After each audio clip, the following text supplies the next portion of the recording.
Okay na to. Kain na tayo.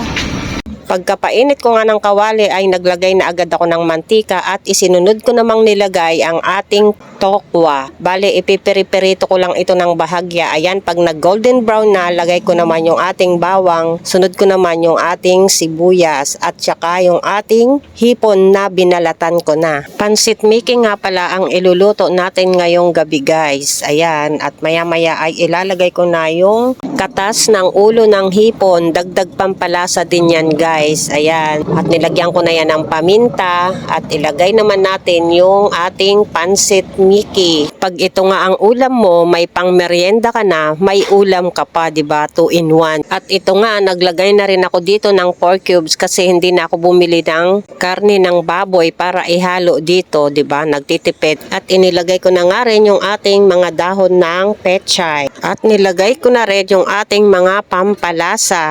Okay na to. Kain na tayo.